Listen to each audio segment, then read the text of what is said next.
So hello student, I have got the material of inorganic chemistry in BSc second year. चलिए हम आज पढ़ेंगे properties of D block elements. क्या पढ़ेंगे? Properties of D block elements. अब देखिए properties of D block elements में हम आज दो चीज़ पढ़ेंगे, मतलब कि ये वीडियो बहुत छोटा होने वाला है, आपको हंसते खेलते बस इसको पार कर जाना है। एग्जाम बहुत निकट है BSc सेकेंड ईयर का, ये must very very important question है। आपको किसी तरीका से एग्जाम में मतलब कि पूछा जाएगा, मतलब कि बहुत बार एग्जाम में पूछ चुका है।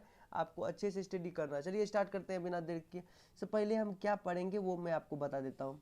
आपको आज पढ़ना क्या है, मैं आपको आज बताऊंगा आयनन ऊर्जा यानी आयोनाइजेशन एनर्जी।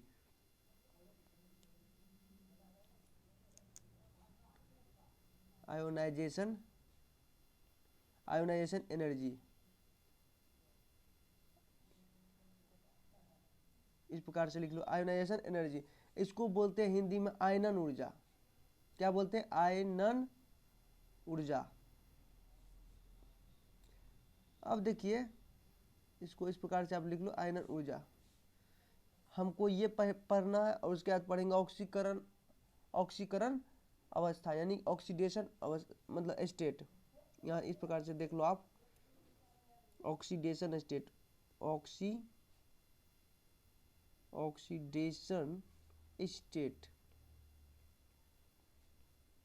अब देखिए यहाँ पे इसका हिंदी क्या हो गया आपका? ऑक्सीकरण अवस्था। आपको सुन के भी लिख लेना, जो हम हिंदी अगर नहीं बोल पाए तो आपको सुन के लिख लेना है, या आप समझ सकते हो। ऑक्सीकरण अवस्था, हमको यही दोनों पढ़ना है। अभी पढ़ना है हमको क्या? आयोनाइजेशन एनर्जी यानी आयनन ऊर्जा पढ़ना। चलिए स्टार्ट करते हैं। अब यहाँ पे देखिए कह रहा है यहाँ पे आयोनाइजेशन एनर्जी क्या होता है। चलिए वो देख लेते हैं। आयोनाइजेशन एनर्जी जैसे कि आप 11th-12th क्लास में पढ़े होंगे, क्या होता है आयोनाइजेशन एनर्जी। अब देखिए यहाँ पे देख लेते हैं ionisation energy in D block.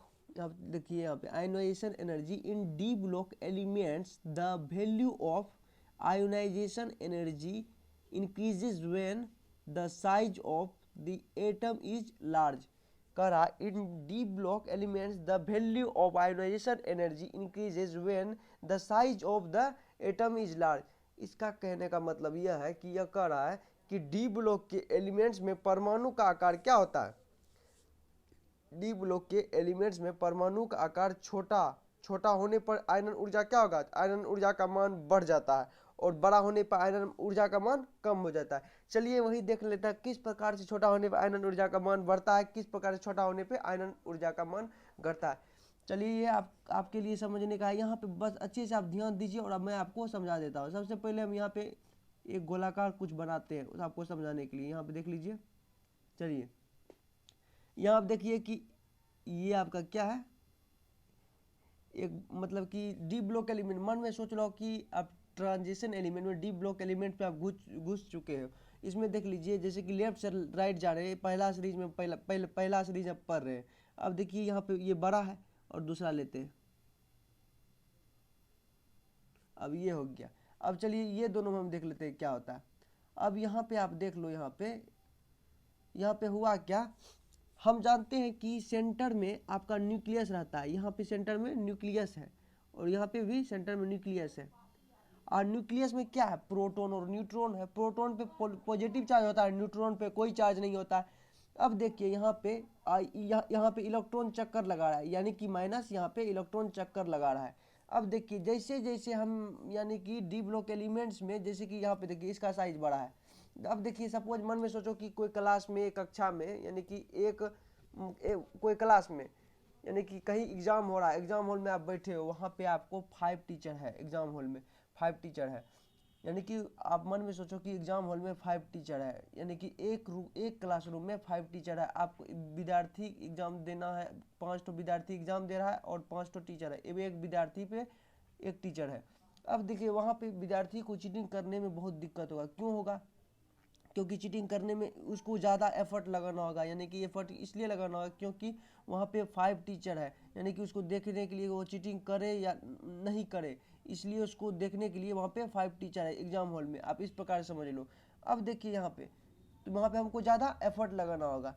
जैसे यहाँ पे यहाँ पे हमको क्या होगा, ज़्यादा एफर्ट लगाना होगा, क्योंकि यहाँ पे एक छोटा सा क्लास है, उसमें 5 टीचर है, यहाँ 5 टीचर यानी कि 5 प्रोटोन, टीचर को हम प्रोटोन मान लेते हैं। ठीक, अब मन में कुछ देर के लिए आप सोचो, टीचर को हम क्या माने, प्रोटोन।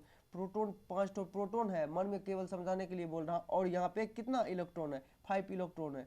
अब देखिए यहाँ पे 5 प्रोटोन 5 इलेक्ट्रॉन को देख रहा, कहीं भाग नहीं जाए, यानी कि ये टीचर जो है, प्रोटोन यानी टीचर, इलेक्ट्रॉन मतलब विद्यार्थी, 5 तो विद्यार्थी है यानी स्टूडेंट है, इसको देख रहा है कहीं ये भाग नहीं जाए, बस इसलिए वो नहीं भाग पाएगा। और ये किस प्रकार से भागेगा, इससे यानी कि स्टूडेंट को यहाँ से भागने के लिए, यानी कि स्टूडेंट को क्लास में चोरी करने के लिए ज़्यादा एफर्ट लगाना होगा। उसी तरह इलेक्ट्रॉन को यहाँ से बाहर निकलने के लिए उसको ज़्यादा एनर्जी की आवश्यकता होगा, यानी कि ज़्यादा एनर्जी की आवश्यकता होगा। हम क्या पढ़े थे डी ब्लॉक एलिमेंट में, डी ब्लॉक एलिमेंट्स में परमाणु का आकार छोटा होता है। डी ब्लॉक एलिमेंट्स में परमाणु का आकार कैसा होता है, छोटा होता है, यानी कि छोटा होता है, समझ गए, छोटा होते जाता है। और होने पर आयनन ऊर्जा क्या होता है, इसमें देखिए आयनन ऊर्जा बढ़ जाता है, आयनन ऊर्जा आयनाइजेशन एनर्जी बढ़ जाता है, आयनाइजेशन एनर्जी आयनन ऊर्जा बढ़ जाता है। और परमाणु का आकार बड़ा होने पर आयनन ऊर्जा कम होता है। अब देखिए यहाँ पे आप ये समझ गए कि यहाँ पे 5 यानी कि 5 प्रोटोन है, यानी प्रोटोन को हम टीचर माने थे और इलेक्ट्रॉन को हम स्टूडेंट माने थे। यहाँ पे हमको ज़्यादा यानी एफर्ट लगाना होगा, यानी कि चीटिंग करने के लिए स्टूडेंट को, मतलब कि चीट करने के लिए परीक्षा हॉल में, यानी नकल करने के लिए, आप समझ लो इस प्रकार से। अब देखिए यहाँ पे ज़्यादा एफर्ट लगाना, उसी तरह ये इलेक्ट्रॉन को बाहर निकलने के लिए हमको ज़्यादा एनर्जी की आवश्यकता होगी, यानी कि यहाँ पे आयनन एनर्जी यहाँ पे अधिक होगा, क्योंकि यहाँ पे एटम कितना है, एटम ये एटम आपका छोटा एटम हो गया, ये एटम छोटा हो गया, यानी कि स्मॉल है। अब देखिए ये बड़ा है, ये लार्ज है, ये क्या है, बड़ा है। इसमें क्या है, यहाँ सपोज मन में सोचो यहाँ की एक टीचर है, यानी कि न्यूक्लियस में प्रोटॉन में है, यानी एक टीचर है क्लास में। यहाँ पे आपको बता देता हूँ, इसमें इस वाले एटम में एक, यानी कि इसका एटम का साइज बहुत बड़ा है। एटम का साइज बड़ा होने पर यहाँ पे मन में सोच लेते हैं कि एटम को हम क्लासरूम मानते हैं। ठीक, अब क्लासरूम में आप देखो यहाँ पे कि टीचर जो है, टीचर को हम प्रोटॉन मानते हैं, एक तो टीचर है और कितना स्टूडेंट है, 5 स्टूडेंट है। अब देखिए यहाँ पे चोरी करना आसान हो जाएगा, क्योंकि चोरी करना आसान इसलिए हो जाएगा क्योंकि यहाँ पे एफर्ट कम लगाना होगा, आसानी से चोरी किया जा सकता है। इसलिए यहाँ पे देखिए, यहाँ पे हम यहाँ पे इसके मामले में यहाँ पे हम एनर्जी लेवल के बारे में, यानी आयनाइजेशन, यानी कि आयनन ऊर्जा के बारे में पढ़ रहे हैं, आयनन ऊर्जा के बारे में। यहाँ पे आयनन ऊर्जा ज़्यादा होगा, आयनन ऊर्जा यहाँ पे ज़्यादा होगा, समझ गए। आयनन ऊर्जा क्या होगा, ज़्यादा होगा, इस प्रकार से समझ लो। अब यहाँ पे देखिए आयनन ऊर्जा कम होगा, क्यों, क्योंकि इसका साइज बड़ा है। यहाँ पर से मतलब थोड़ा सा एनर्जी देंगे तो ये इलेक्ट्रॉन बाहर निकल जाएगा, यानी कि बाहर निकल जाएगा, समझ गए। मैं हिंदी में बता रहा हूँ और इंग्लिश दोनों में, ताकि आप दोनों तरीका से आप समझ सको अच्छे से। चलिए ये आप समझ गए किस प्रकार से हुआ। अब यहाँ पे देख लीजिए, अब यहाँ पे कुछ आपको यहाँ पे कुछ और बता देता हूँ। सपोज देख लीजिए ये प्रोटॉन है, ये प्रोटॉन में यहाँ पे, और ये आपका क्या हो गया, ये आपका कक्षा हो गया, यानी ये सेल हो गया। अब यहाँ पे देख लीजिए आप, यहाँ पे इलेक्ट्रॉन देखिए, यहाँ पे मन में सोच लीजिए कि इलेक्ट्रॉन यहाँ पे है, यानी कि इसका साइज बड़ा है। मन में देखिए इसका साइज बड़ा है, ये यहाँ पे है, यहाँ पे टीचर बैठा है, ये दूर पड़ जाता है। यहाँ पे एक बड़ा सा मतलब कि क्लास रूम है, वहाँ पे क्या है, टीचर जो है, एक टीचर है और 20 ठो विद्यार्थी है। उसको यहाँ पे पीछे में जो स्टूडेंट बैठा हुआ है, यानी कि यहाँ पे इलेक्ट्रॉन उतना दूर तक नहीं खींच पाएगा, यानी कि इसको उतना मतलब अच्छे से नहीं खींच पाएगा, यानी कि इसलिए यहाँ पे एनर्जी क्या होगा, कम हो जाएगा, क्योंकि वो वही हम देख लेते हैं यहाँ पे, वही हम यहाँ पे अभी बताए आपको, समझ गए। अब देखिए बिकॉज ऑफ द, यहाँ दूसरा यहाँ पे देख लो, कारण में क्यों होता है, इसका कारण देख लो यहाँ पे, लाइक यहाँ पे देख, इस प्रकार से आप देख लो, because of the small, because of the small size of the atom more energy is required to eject an electron, hence the value of ionization energy increases। फिर सुनो, because of the small size of the atom more energy is required to eject an electron, hence the value of ionization energy increase। अब देखिए increases, अब यहाँ पे हम ये जानते हैं इसका कारण में क्यों होता है, ये सब उसके बारे में देख लेते हैं।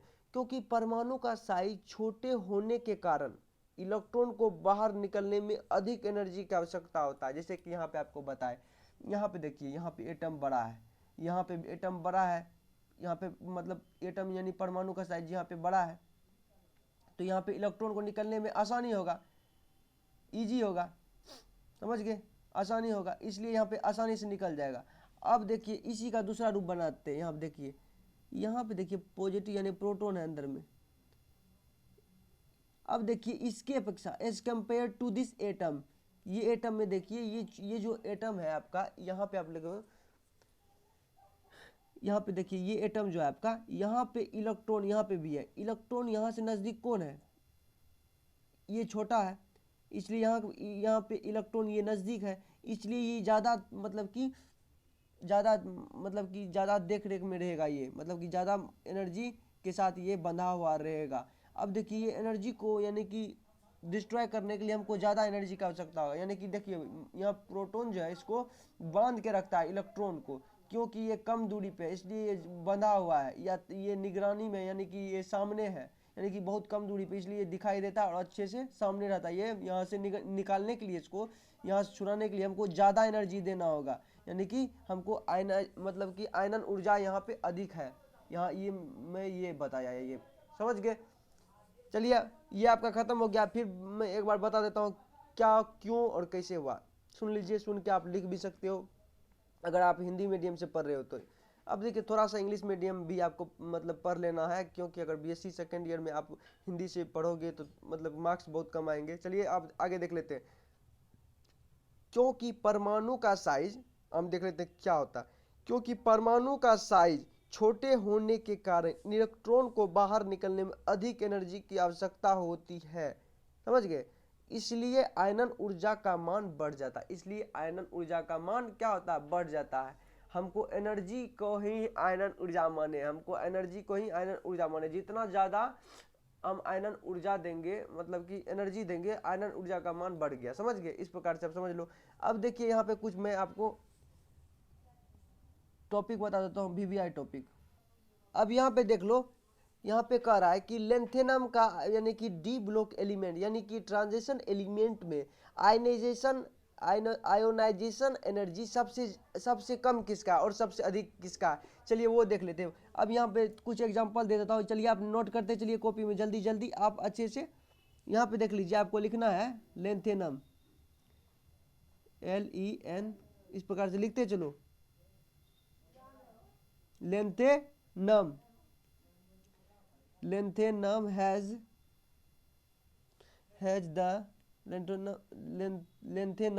has the lowest ionization energy,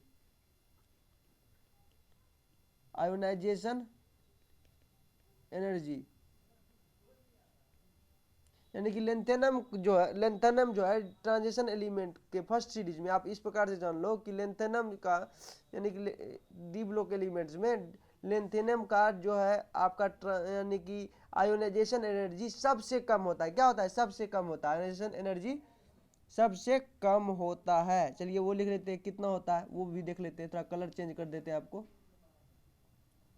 देखिए आयोनाइजेशन एनर्जी इस प्रकार से लिखते हैं। यहाँ पे आप कितना होगा, इसका हो जाएगा 5.6, कितना होगा 5.61 EV, समझ गए। ये आपका हो गया 6 EV, ये EV है, इलेक्ट्रोवोल्ट, इस प्रकार समझ लो आप। अब देखिए, अब आगे देख लेते हैं। अब यहाँ पे देखिए, फिर यहाँ पे मरकरी को हम Hg लिखते हैं, Hg। चलिए मरकरी को हम Hg से सिंबल करते हैं, Hg हैज द हाईएस्ट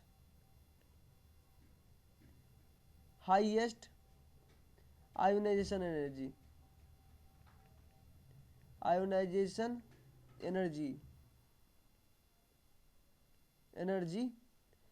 अब देखिए इसका आयोनाइजेशन एनर्जी क्या होगा, सबसे अधिक होगा। इसका आयोनाइजेशन एनर्जी सबसे ज्यादा डी ब्लॉक एलिमेंट्स में, यानी कि डी ब्लॉक एलिमेंट्स के फर्स्ट सीरीज में आयोनाइजेशन एनर्जी सबसे अधिक किसका होगा, तो हो जाएगा मरकरी यानी कि Hg का हो जाएगा। मरकरी का कितना होगा। अब देखिए H G has the highest ionisation energy, कितना होगा 10.34 EV। सबसे अधिक किसका होगा, मरकरी का होगा, और सबसे कम किसका होगा, लेंथेनम का। समझ गए आपको। अब चलिए आगे देख लेते हैं, ये आपको टॉपिक नोट कर रहे हैं। अब हम क्या पढ़ेंगे, अब हम पढ़ेंगे इसके बारे में, यानी कि ऑक्सीडेशन स्टेट के बारे में पढ़ेंगे। ये आपका आयोनाइजेशन एनर्जी कंप्लीट हो गया। चलिए अब ऑक्सीडेशन स्टेट के बारे में जानते हैं। अब देखिए ऑक्सीडेशन स्टेट के बारे में देख लेते हैं। यहाँ पे देखिए, यहाँ कह रहा है क्या, वो देख लेते हैं। यहाँ पे चलिए देखते हैं। सेवरल, यहाँ पे लिखते हैं, चलो आप, several oxidation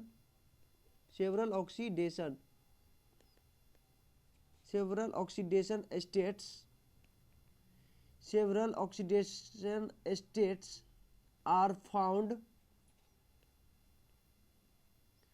found in D block,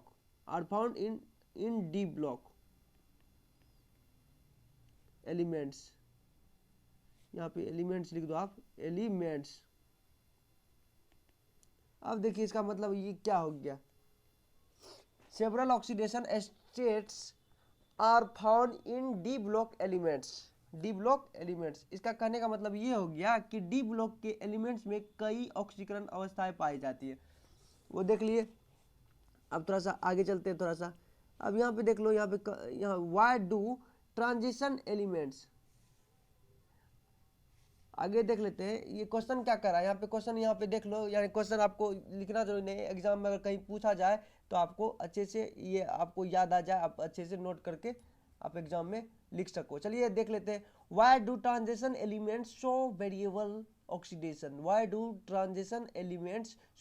variable oxidation, यानी कि संक्रमण तत्व परिवर्ती ऑक्सीकरण क्यों प्रदर्शित करते हैं।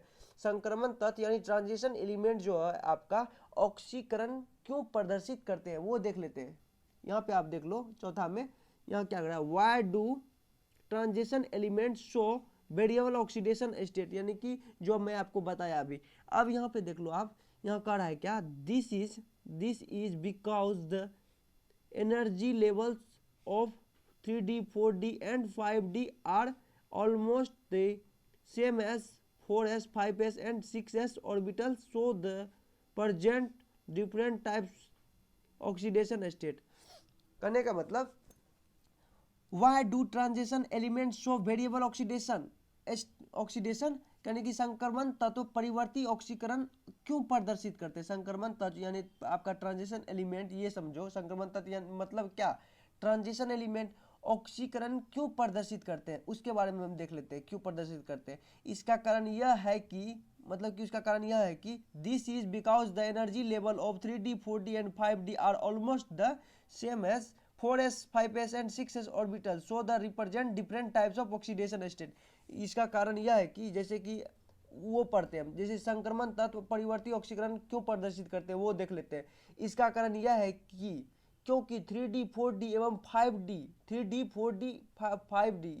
4D एवं 5D ऑर्बिटल्स का ऊर्जा स्तर क्या होता है, एनर्जी लेवल क्या होता है, 4s 5s एवं 6s ऑर्बिटल के ऑर्बिटल के एनर्जी लेवल यानी कि ऊर्जा स्तर के लगभग समान होते हैं। इसकी मतलब कि किसके समान होते हैं, लगभग समान होते हैं। फिर से देख लो यहाँ पे, यानी कि यहाँ पे आपको देखिए, सॉरी यहाँ पे आप देख लो, यहाँ पे ये जो आपका यहाँ पे 3D 4D, ये आपका 3D 4D 5D जो है, इसका एनर्जी लेवल और 4s 5s 6s लगभग समान होता है, पूरा समान नहीं, लगभग समान होता है। समझ गए, एनर्जी लेवल लगभग समान होता है, इसलिए यह विभिन्न प्रकार की ऑक्सीकरण अवस्थाएं प्रदर्शित करती है। यानी कि ये जो लगभग समान होती है, इसलिए यहाँ पे विभिन्न प्रकार की ऑक्सीकरण अवस्थाएं प्रदर्शित करती है। अब यहाँ पे कुछ, यहाँ पे ये चार्ट आप देख लो, ये चार्ट को आप अच्छे से कॉपी में लिखना, नोट करना, आपको याद आज हो जाएगा। यहाँ पे देख लो आप, ये वीडियो थोड़ा लंबा हो गया, आपको अच्छे से स्टडी करना है, आपको आप इसका स्पीड बढ़ा के भी आप देख सकते हो। अब यहाँ पे देख लो आप, यहाँ पे यानी कि इसका होता है साइंस टीचर विनीता कुमारी मैडम फेविकोल को नहीं चुना जनाब, जैसे मैं आपको पहले बता दिया हूँ। अब देखिए यहाँ पे ये क्या आउटर इलेक्ट्रॉनिक कॉन्फ़िगरेशन, ये आउटर इलेक्ट्रॉनिक कॉन्फ़िगरेशन है। जो मैं आपको ये भी बता चुका हूँ। अब देखिए ये जो आपका है यानी कि ऑक्सीडेशन स्टेट देखिए, यानी कि एसकेडीएम में सबसे अधिक किसका है, यानी कि डी ब्लॉक एलिमेंट्स के पहला सीरीज यानी कि फर्स्ट सीरीज में देख लीजिए एसकेडीएम का क्या होगा, +2+3। इस प्रकार से याद करते चलो। ऑक्सीडेशन का +2 यानी 2 से 3 तक जाएंगे। यहाँ पे देखिए पहले हमको यहाँ पे एसकेडीएम से पहले आप ये देख लो, यहाँ पे हमको अपवाद खोजना है। यहाँ पे अपवाद क्या है, हम जानते हैं कि डी ब्लॉक एलिमेंट्स में पहला अपवाद क्या है, यानी कि एक्सेप्ट क्या है आपका कॉपर और क्या है, यहाँ पे 24 और 29 है, 24 और 29 है, क्रोमियम और कॉपर है, क्रोमियम Cr ये आपका अपवाद है और ये आपका अपवाद है कॉपर। देखिए ये दोनों में लगभग कुछ ना कुछ समान होगा। यहाँ पे देखिए ये भी एक से शुरू होता है, ये भी एक से शुरू होता है, यहाँ एक से शुरू होता है, और यहाँ पे देखिए कॉपर भी एक से शुरू होता है और क्रोमियम भी एक से शुरू, यहाँ पे एक से शुरू होता है, समझ गए। ये क्रोमियम कॉपर आपका क्या होता है, कॉपर यानी कि ये Cu है, सॉरी यहाँ पे ये Cu है। कॉपर जो है आपका यहाँ पे +1+2 इसका ऑक्सीडेशन स्टेट होगा, ये आपको याद कर लेना। ये आपका अपवाद है यानी ये हाफ फील्ड है, ये मन में सोचो ये अपवाद का मतलब क्या, ये हाफ फील्ड है। ये कॉपर आपका हाफ फील्ड है और क्रोमियम भी ये Cr जो है आपका ये भी हाफ फील्ड है। चलिए इसको हम अलग कर देते हैं, ये समझ गए आप। अब देखिए यहाँ पे एसकेडीएम में +2+3 है, इस प्रकार से कोई नोट करते जाना। अब देखिए टाइटेनियम +2+3+4 ये है, यहाँ पे से स्टार्ट होगा। अब देखिए वेनेडियम में क्या होगा, +2+3+4+5 इसी तरह बढ़ते रहेंगे। 2 से पहले 2 3 4 यानी कि 5 तक आए, 6 तक तो ठीक था यहाँ पे। अब देखिए यहाँ पे 7 तक भी यहाँ ठीक है, यहाँ तक ठीक है, यानी कि एसकेडीएम टाइटेनियम वेनेडियम क्रोमियम और मैग्नीज तक ठीक था। अब देखिए यहाँ से मैग्नीज के बाद यहाँ पे देखिए आयरन से यानी लोहा से घटने लगा। यहाँ देखिए 7 था तो यहाँ पे 6 हो गया, 2 3 4 5 6 यहाँ पे घटने लगा। अब घटाते चलिए आप इस प्रकार से, आप भी याद करिएगा टॉपिक मतलब कि अच्छे से इस प्रकार से। अब देखिए यहाँ पे कोबाल्ट का देख लीजिए, यहाँ पे यानी कि 2 3 4 है, 2 3 4 है इसका भी यहाँ, और निकेल का कोबाल्ट निकेल यानी कि इसका देखो कोबाल्ट और निकेल का देखिए लगभग समान, दोनों सेम है, 2 3 4 इसका भी 2 3 4 ये दोनों सेम है। ये दोनों को आप अलग कर लो, ये दोनों आप अलग कर लो। बच गया कॉपर कितना है, 1 से शुरू था। अब यहाँ पे 1 से और कौन शुरू हो रहा था वो देख लेते हैं। यहाँ पे आपका एक छूट गया, यहाँ पे लिखा हुआ नहीं है, देख लीजिए क्रोमियम जो है आपका क्रोमियम ये Cr ये भी +1 से स्टार्ट होगा, यहाँ +1 छूट गया, यहाँ पे +1 से स्टार्ट होगा। यानी कि इस प्रकार भी ये दोनों सेम है, कॉपर ये अपवाद, इस प्रकार समझ लो कॉपर और क्रोमियम, समझ गए। यहाँ +1 से ये भी स्टार्ट होगा, क्रोमियम भी और कॉपर भी। अब ये दोनों को आप अलग कर दिए, ये दोनों इक्वल है, बराबर, इस प्रकार से समझ लो। अब देखिए ये जो आपका लास्ट में है ये +2 होगा, मतलब कि आपको यानी कि मैग्नीज तक आपको सेम चले जाना, उसके बाद थोड़ा सा आपको यही याद करना है, इसमें से आपको 3 4 ठो याद करना और सब तो सेम है, समझ गए। आपको यही आज लास्ट है आज का वीडियो का, यही आपको खत्म करते हैं आज का वीडियो। समझ गए आपका कैसे क्या करना है। नेक्स्ट वीडियो में मैं फिर मिलूंगा। अगर ये वीडियो आपको अच्छा लगा तो लाइक करिए, सब्सक्राइब करिए, ताकि अगले वीडियो का नोटिफिकेशन आपके मोबाइल में जल्द से जल्द आए। और आपको अच्छे चीज़ का नोट बना के आपको यहाँ पे यानी कि एसकेडीएम से लेकर आपको कहाँ तक जाना, मैग्नीज तक याद करना है। और मैग्नीज तक करने के बाद आपका यहाँ पे देखिए अपवाद जो है वो तो आपको समझ में आ ही गया होगा। कॉपर क्रोमियम और कॉपर जो है अपवाद है, ये दोनों मतलब कि अपवाद, ये तो आपको याद ही होगा। और हमको आपको याद क्या करना होगा, इसमें से करना होगा आपको याद लोहा का करना होगा, और कोबाल्ट निकल ये दोनों भी बराबर है, 2 3 4 2 3 4, समझ गए। आपको याद करना पड़ेगा, मतलब समझ लीजिए कि 2 3 ठो याद करना होगा, और सबको आपको थोड़ा सा एक बार प्रैक्टिस करने पर याद हो जाएगा। ठीक है, थैंक यू, धन्यवाद, फिर मिलेंगे नेक्स्ट वीडियो में।